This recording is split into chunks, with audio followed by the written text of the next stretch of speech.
Quelles sont tes racines et tes fondations? Oh, les racines, c'est mes parents.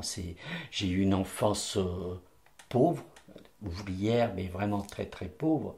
Mais des parents extraordinaires qui m'ont donné ce qu'il y a de plus important pour moi dans la vie, c'est l'amour. Voilà. Et c'est ce que j'essaye de retransmettre autour de moi et d'abord aussi en priorité à mes enfants.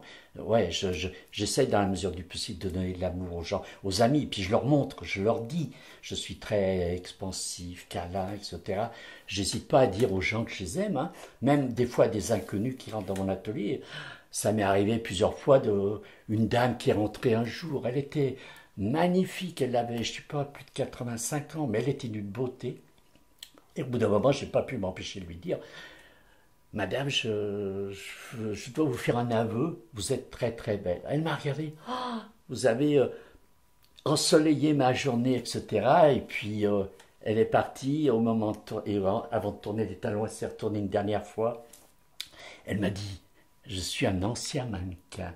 Mais je lui ai dit qu'elle était belle, voilà. Et j'aime le dire aux gens quand ils sont beaux, quand ils sont gentils, voilà.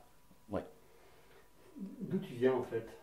Alors mes parents, ben, je suis originaire d'une toute petite commune du Rhône de 6 000 habitants, une ville ouvrière dans le textile. Donc mes parents étaient des ouvriers du textile, mais ils m'ont enseigné des valeurs, le respect, la politesse, voilà, le travail. Voilà, j'ai des racines ouais, très très fortes grâce à mes parents. Grâce à mes parents, des racines basées sur des, justement ce qui me déplaît dans cette société, qu'on ne retrouve plus dans cette société d'aujourd'hui. Voilà, toutes ces valeurs. Tu peux dire le nom de cette petite ville? Comment ça s'appelait? Ouh, ça s'appelle Cours-la-Ville. C'est une ville qui est limitrophe à la Saône-et-Loire, à la Loire et qui est dans le Rhône. Voilà. Et c'est une ville importante pour moi parce que c'est la ville de mon enfance. Et c'est là où j'ai fait ma première exposition de peinture. Et c'est là où j'ai gagné mon premier prix de peinture. Qu'est-ce que tu peux nous dire de plus sur tes parents? Mes parents, donc, ils m'ont appris toutes ces valeurs également. Et ce qui est très important, et, c'est qu'aujourd'hui, je me rends compte que l'argent n'est pas important. C'est pour ça qu'un jour, j'ai décidé d'arrêter de travailler pour vivre de ma peinture. Pour moi, ce qui est important, c'est les moments que je passe avec mes amis, c'est dans ma peinture. L'argent, pour moi, ne m'intéresse pas. Et mes parents, ils m'ont appris justement à apprécier des choses très très modestes. Enfant, je pense que tous les gens de ma génération ont connu ça. Voilà, on se contentait de très très peu. On fabriquait même. Mon papa nous fabriquait des jouets en bois lui-même.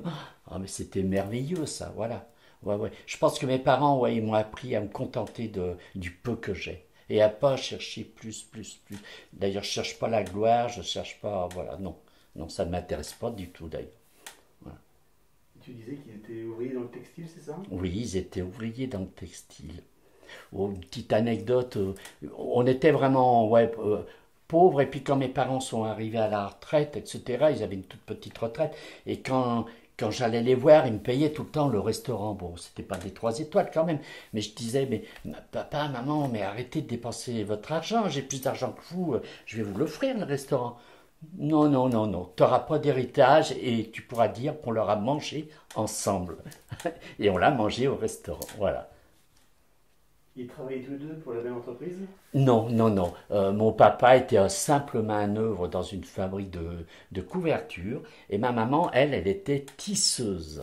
Mais avec les vieux métiers d'autrefois, les canettes, ça faisait un bruit épouvantable. Voilà. Ma maman était tisseuse. Toi, quel enfant tu étais? J'étais un enfant très sage, qui a été très facile à élever, c'est ce que disaient mes parents, et puis je le reconnais, c'est vrai. Mais j'étais un rêveur, je vivais dans un autre monde. Je m'inventais des histoires fantastiques. Une fois j'étais un chevalier, une fois un cow-boy, une fois un indien, ou je sais pas quoi.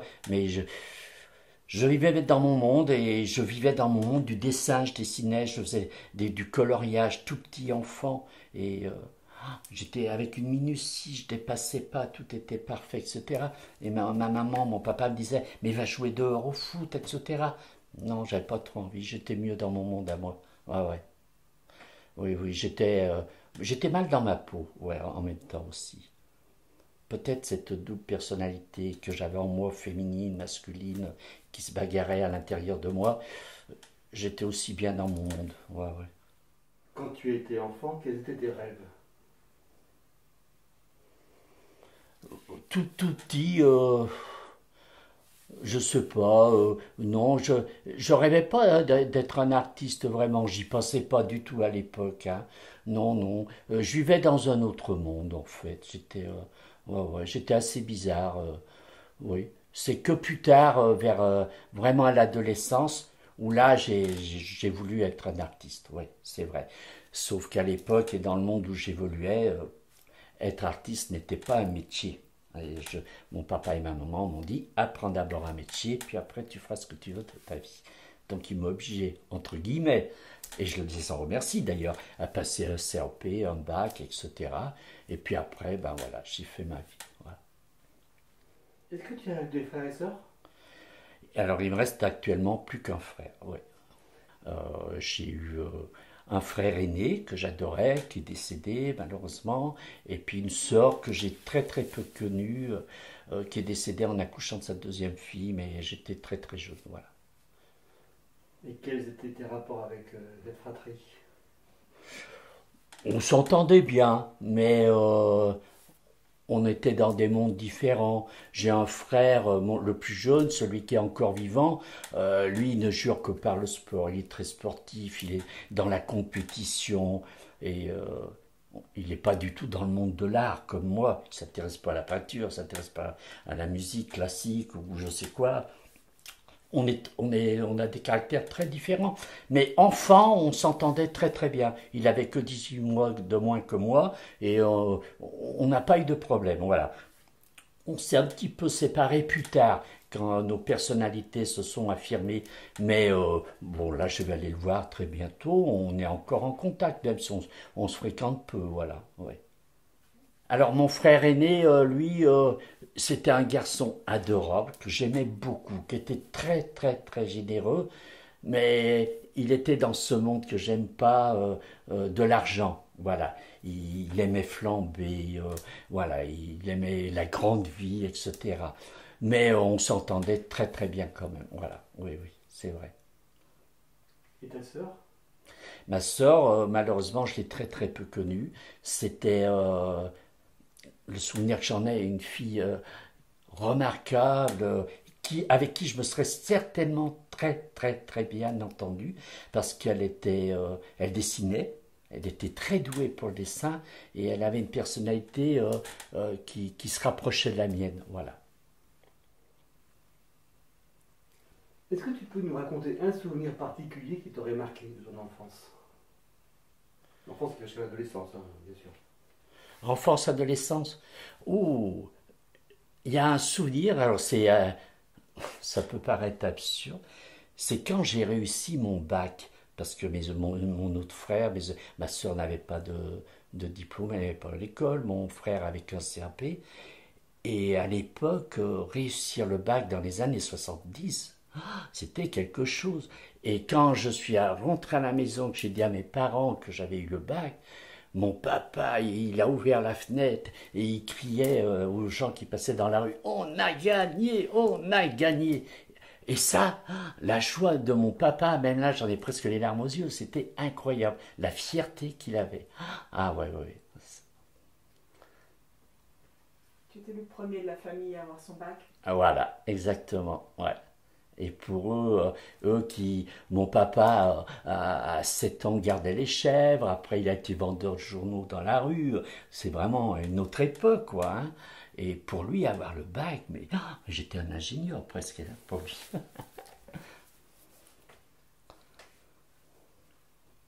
Mais il était très fier de moi, mon papa. Ouais, ouais. Ma maman, c'était la maman. Elle s'occupait de l'intendance et tout. Mon papa, lui, waouh. Ouais, ouais. Et c'est grâce à lui d'ailleurs que j'ai fait mes premières expositions. Durant ta scolarité, quel élève tu étais, toi? Je vous laisse deviner, à côté de la fenêtre, en train de regarder les nuages, les étoiles, quoi. J'étais tout petit, j'ai pas été un très très bon élève. Ouais. Euh, Non, j'étais trop rêveur, etc. Trop sensible en plus. Ouais, j'ai pas. Bon, ça s'est amélioré un peu à l'adolescence, oui. Quand mes parents ont voulu que j'apprenne un métier, j'ai compris que c'était important pour eux. Et là, j'ai bien travaillé. Là, par contre, après, oui, j'ai bien travaillé à l'école. Oui, oui, oui. Est-ce que tu peux nous dire ton parcours? Alors, ça a été assez drôle. Mes parents voulaient que j'apprenne un métier. Moi, je n'ai pas trop envie. Il n'y a rien qui m'intéressait vraiment, à part la musique, la peinture, le dessin. Alors, ils m'ont dit, bah, choisis un métier quand même, hein. Alors, j'aimais bien bon, je me suis dit, oh, les voitures, la mécanique auto, les choses comme ça. Alors, ils m'ont inscrit dans un collège, j'ai passé un CAP de mécanique, mais ça me déplaisait. Oh, quelle horreur. Alors, je savais qu'à la fin, au collège, les 5-6 meilleurs élèves avaient une bourse pour partir dans un lycée technique. Je me suis dit, il faut que j'ai cette bourse. Et là, j'ai travaillé. Et donc, je suis parti en lycée technique. C'était déjà un petit peu mieux. Et puis, à la fin du lycée, ben, je me suis dit, allez, je me donne une année pour trouver un métier dans le monde de l'art. Voilà. Et donc, je suis rentré chez un faïencier. J'ai fait la décoration sur faïence. Et après, je me suis installé à mon compte pendant quelques années comme décorateur sur faïence. On va revenir un peu sur la peinture. Est-ce que tu te souviens de ton premier tableau? En fait, j'ai commencé tout petit par le coloriage. Après, je suis passé au dessin, au crayon. Après, je suis parti dans ce fameux collège où j'ai appris la mécanique. On avait un surveillant qui était étudiant aux beaux-arts et qui faisait du pastel. Alors quand il nous surveillait, ben, il faisait du pastel. Alors moi, je l'ai regardé, j'ai dit, ah ben tiens, je vais essayer le pastel.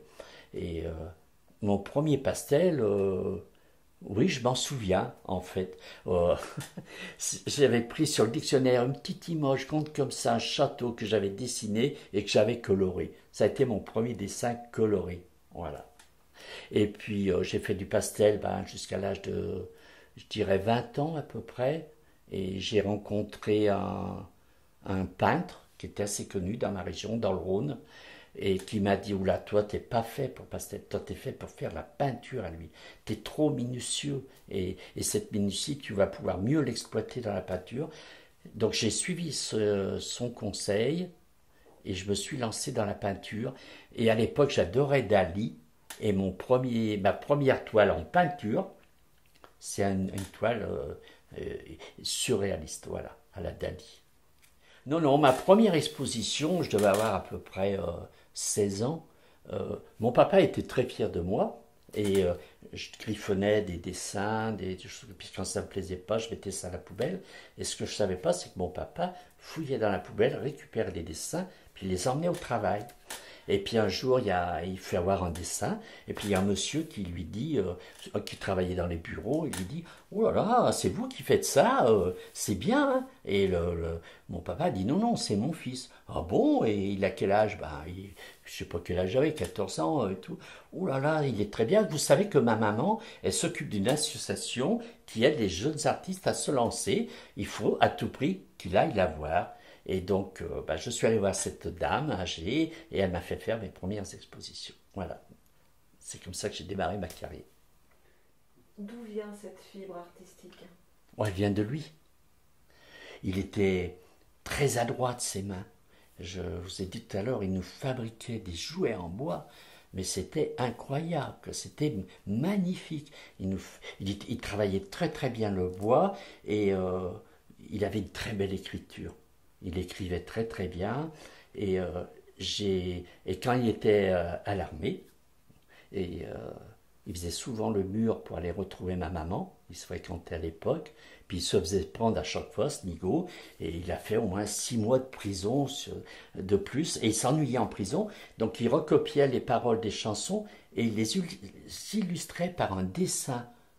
Et, il dessinait vraiment très très bien. Il ne l'a jamais exploité, mais il avait un don, ça c'est évident. Ouais, je le tiens de lui, oui, oui, oui, c'est sûr. Et ce don, ma sœur l'avait hérité aussi un peu. Et mon fils, qui ne l'exploite pas du tout, est très très très doué. À mon grand désespoir, il n'exploite pas, mais ça fait rien, tant pis. Plus tard. Mais c'est mon papa, oui, ça vient de lui, oui, oui. Quel était le prénom de ton père et de ta mère? Ah, Fernand. Mon papa, c'était Fernand, et ma maman, c'était Célina. Donc tu as dit que ton envie de devenir artiste est devenue à l'adolescence à peu près. Oui. Est-ce qu'avant, tu avais imaginé un métier que tu pouvais faire? Non, justement. J'avais du mal.